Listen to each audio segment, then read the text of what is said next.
လို့နင်တော့ဝိုင်ငါ့ဘာတင်ပေးတော့ကြလား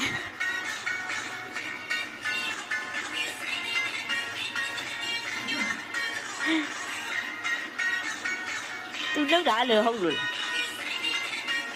ကလည်းမကလည်းသေးဘူးနဲ့နင်အရင်လေးကျင်ပါဦးကတော့ကတည်းကပဲနဲ့အရင်ကြီးပဲရိုက်နေ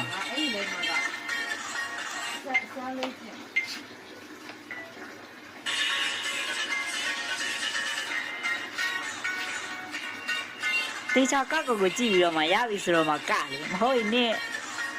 ပြင်းနေငါ့ကိုတင်ပေးအောင်နော်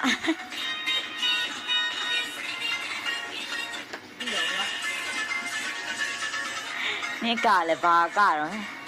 ခုံနေတာပဲတွေ့好嘞啊，我不知道你妈干嘛嘛嘞，都要老几的。